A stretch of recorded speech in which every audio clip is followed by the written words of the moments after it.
This van behind me is what I like to call the Panda Bear. It's one of our high roof all-wheel drive move packages. Inside, there's 460 amp hours of lithium power. On the roof, there's 400 watts of solar. There's tons of exterior and interior lighting. There's a bunch of storage on the inside, modular kitchen components, and the ability to sleep side to side with our drawbridge bed that has the window flares. So let's take a look at this van. So first we're going to take a look at the exterior features of the van. Up top we have the VanDOit roof rack. On that we have mounted a Thule hideaway awning, which is just a crank awning. And as I mentioned before in the intro, there is a ton of exterior lighting. There are 6 of these light pods all around the van, and then on the front of the van is a 52-inch front light bar. So if you're in a secluded area, you really want to illuminate your area, you have plenty of lighting options on the outside of the van. On top of the roof, there's a walking platform. That's also where your solar power is mounted. There are 400 watts of solar power on top of the roof. So with that, you're going to use that as more of a trickle charge system. It's not necessarily going to run any of the components on the inside of your van, but it's going to help trickle charge that lithium power system in there.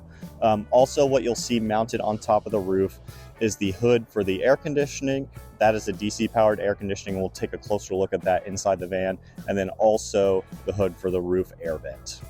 So as we take a look at the inside of the van, you'll notice the finishing on the walls.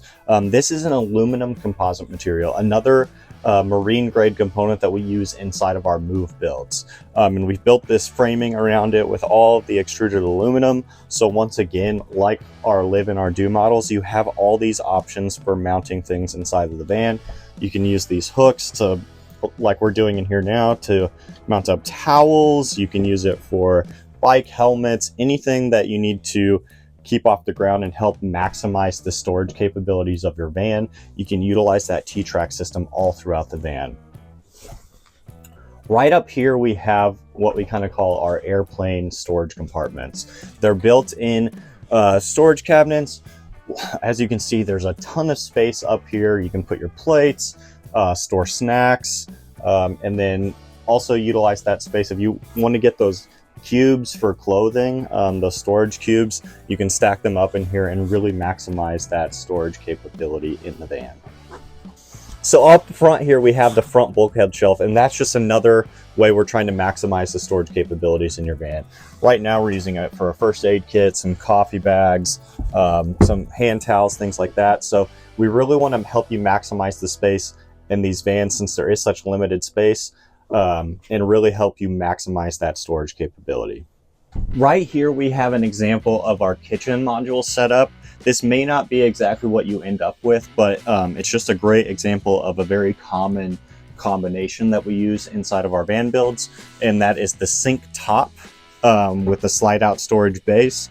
There's a little bit of space right here if you want to keep some things like hand towels, soap, anything like that. And then commonly what we put down here is either a Dometic fridge, a spot for some gray water to drain into, or anything like that. And you just release this lever and that tray slides in and out.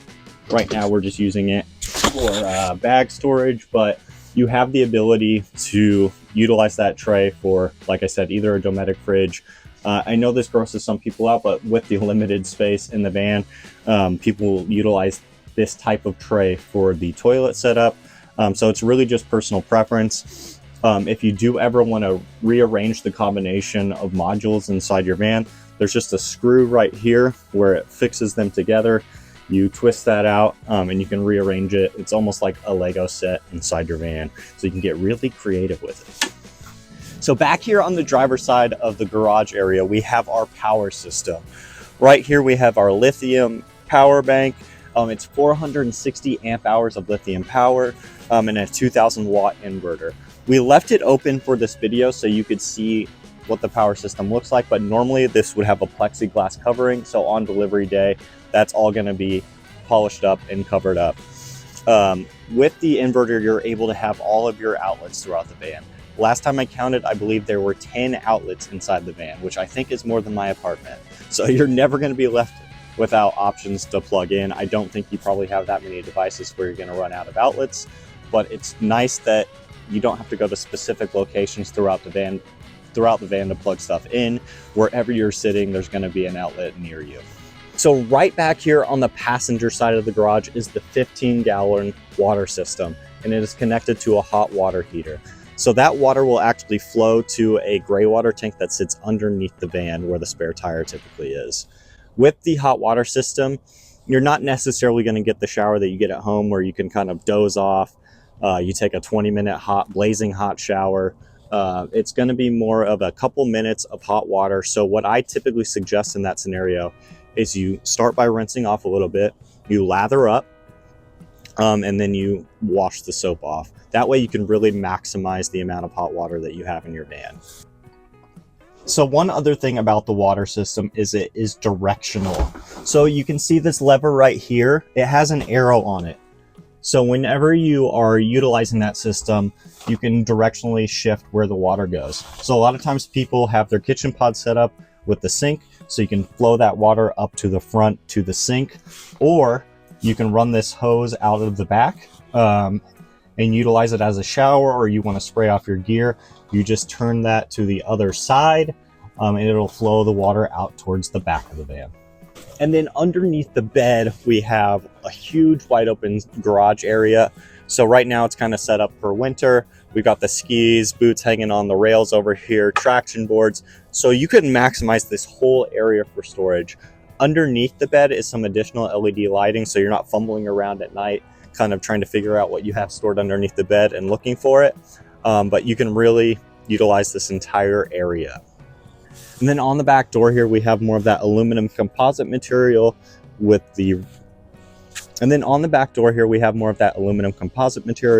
some rails that you can mount additional gear to. Some curtains that block out the windows so you can have a dark night of sleep. And then there's some places right here where you can actually put some string across or some bungees, and then you can throw gear down into the window and utilize that space for more storage. Another one of the great features of this van is the dual swivel seat setup. The way I set this up, I moved the kitchen pod system down a little bit along the rail, and then you just have this lever under here, this yellow lever. It releases and allows you to swivel the seat around. You may have to move the seat forward or backward with that factory level that's on the front of seats. And then sometimes you have to open the door to help kind of move it around. But it's a great option for really maximizing the seating capabilities in your van. This is a cargo van, so these two seats are going to be the only safety rated seats inside the van. But it really helps open up the space in the van. It makes it feel more like a living room. So it's just a great option to have that dual swivel seat capabilities. And then here we have the drawbridge bed. It is a split platform here in the middle, so you can just raise and lower it. So if you want to utilize the van as a full cargo van, you can just fold those up. The mattress we have here is split down the middle, so you have that ability to still raise and lower it even though you have the bed made. You would just pull the comforter back or the sheets that you have on the bed to fold that up to the side. So you do have that ability to walk completely through the van with this drawbridge setup. As you can see, it is a side-to-side sleeping bed. So we have added the window flares that you saw on the outside. They are this area right here with the window built in. So that gives you the ability to sleep side to side in the van. I am roughly 6 feet tall. I'm wearing a hat, shoes, and I still have plenty of comfortable space to go to sleep in this van. And that is not typically a possible option for somebody my height without that the window flare option. So it gives you a few more inches on both sides, and that really comes in key. So right here we have the control system for the van. We have switches here. We have the C-Zone panel, which if you scroll through this whole thing, you can control every single component throughout the van, every single electrical component, and then the Espar control. With this, if you go through the page, you can see there's literally the front dome lights you can adjust, the back door light, dome lights, so you can section off the van. If you just want some lighting back here because you're reading at night, but you want the rest of the van to be dark, you have that ability. We also have modes that we will pre-program. They're not fully set up yet because we want to program them for your specific needs. But we have what a typical one is, a day mode, which will just put everything on. And then a night mode that may just leave these accent lights on for your preference, so your eyes, you have some lighting, but you don't get blinded by the light. And then as you can see, these accent lights are color changing. So if you want them to kind of cycle through this rainbow effect, you have that ability. Or if you just want to pick a color, whether it be red, you know colors, red, blue, green, whatever. You can pick your preference. A lot of people will do red because at night your eyes adjust better with that red light. But it's really your personal preference, and you can set it however you want to. And then I mentioned here before, this is the Espar control. And as we are approaching winter, that tends to be one of the items that our van owners typically say is one of the things they could never live without. It's a really smart system. It runs off of the gas tank inside the van. So you can run it all night. One thing that's really smart about it is it'll cut itself off if you happen to run too low on fuel. So that way you're not stranded out there in the middle of nowhere in one of your secluded camping areas. You're able to find the nearest gas station and fill up, and then you won't be left stranded out there in the middle of nowhere. So at the time of filming, which is November 15th, 2024, we are offering up to $15,000 worth of incentives on these vans. So get in touch with one of our gurus and they will help answer any questions that you have where that incentive can be applied. There's a link in the description below to the full breakdown of this van, and then there's also a link to the contact page so you can get in touch with one of our gurus. They can answer your incentive questions and any other component question that you may have about the van. Don't hesitate. This is a package, so there may be multiple colors available. Once again, that's a question that you can have answered by one of our gurus. So please reach out. This van could be yours.